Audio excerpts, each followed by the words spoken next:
The crypto hearing with the Senate Ag Committee yesterday was an absolute mess, and I'm going to give you the summary of what happened so you don't have to watch the 3-hour plus meeting. And Denelle Dixon gave her viewpoints on the whole crypto mess situation. Interesting remarks from her. And there was a hack with BNB that further proves that crypto is a complete mess that will not get institutional money involved anytime soon. Better have your big kid pants on today because this one's gonna suck. XLM right now sitting at 8.7, down 0.83% last 24 hours.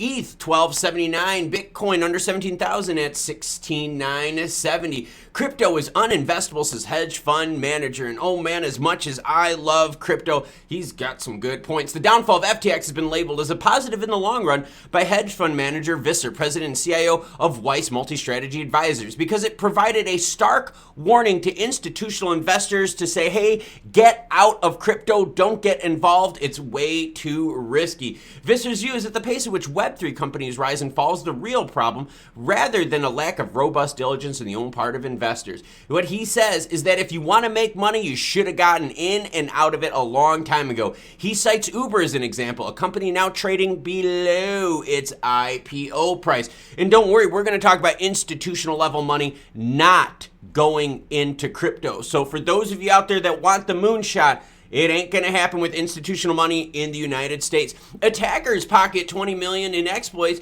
on Anchor and Helio. Uh-oh, everyone. Yep, there's always gonna be someone out there smarter, and this time that smarter person is exploiting smart contracts. The first attack targeted a liquid staking token product run by Anchor, resulting in a loss of more than 5 million. An unknown hacker leveraged a vulnerability in Anchor's smart contract to mint trillions of BNBC, a reward token tied to the price of Binance's exchange BNB token.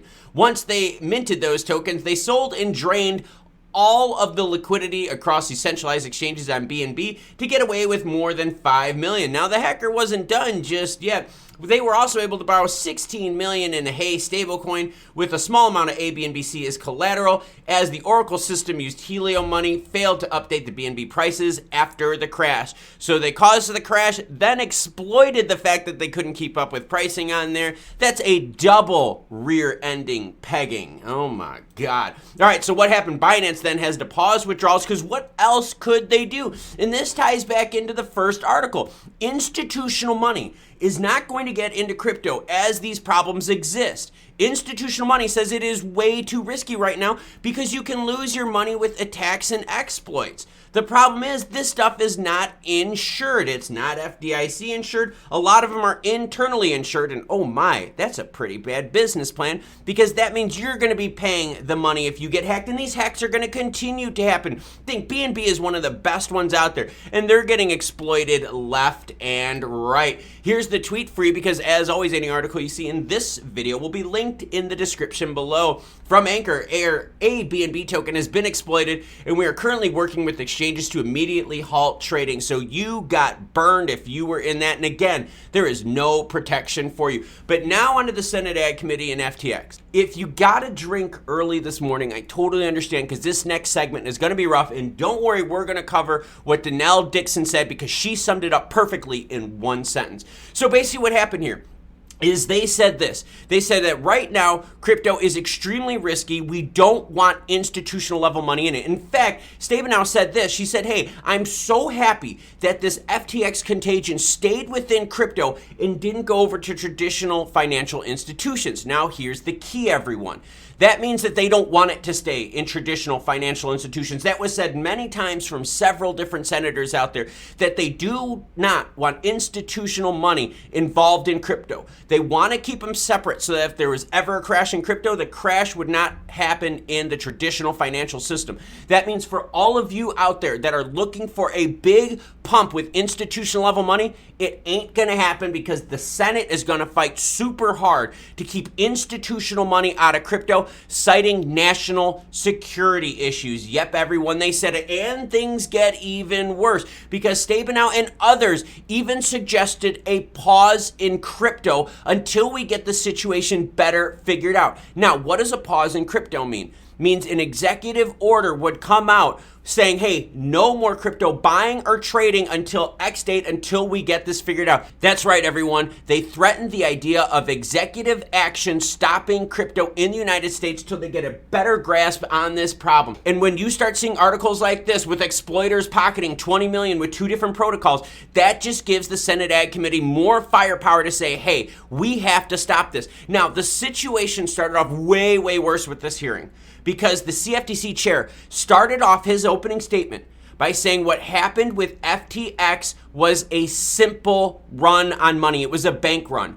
That tells you right then and there, the head of the CFTC himself is now vulnerable to whatever lobbyist group, whatever big money that's out there, because we know what happened with FTX was that people, Sam Bankman-Fried and his cronies, were misusing your funds and trading them. They were trading your funds. This wasn't a bank run. What happened was people caught wind of Sam Bankman-Fried's horrible usage of money, and Alameda as well. Once people found out about that, then they started pulling their money out of FTX. The bank run happened after Sam Bankman-Fried and his cronies' stupidity. So watching the CFTC head out there say that the FTX situation was not Sam Bankman-Fried's fault, but it was a bank run that he couldn't keep up with, that told you right there the CFTC disgusting and destroyed. Now, the big problem we have regarding crypto, and this is why we are super effing screwed, there's no protection. And until there's protection, institutional level money won't get there. Venture capitalist money is staying away. And even hedge fund money is saying, hey, if you wanted to make money in crypto, you should have done it years ago during the pop and the boom and sold.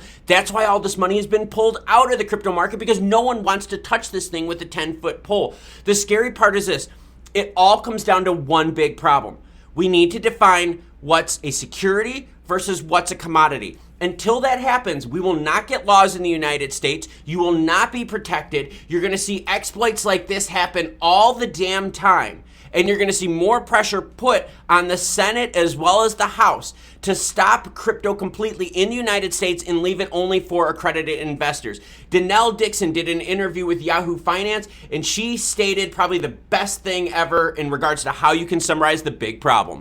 This type of legislation, particularly filling in this gap. And, we definitely want to see some improvements to it in terms of one of the issues that you just raised around definition of security versus commodity. That's right. We can't go any further until we determine what's a security versus a commodity. Then that lets people know, is it the CFTC's or the SEC's responsibility in regulating crypto? And until that happens, you as the crypto investor, me as well, we're going to get burned, because you're not going to have any government protection. These companies are going to be able to do whatever the hell they want. Institutional money is going to stay away because they're too scared, because there's no laws protecting them. Venture capitalists are staying away because there's way better places to put your money right now. This is a complete mess in the crypto space, and the lack of action from the government. They could decide this tomorrow. What is a security and what is a commodity, but they're not.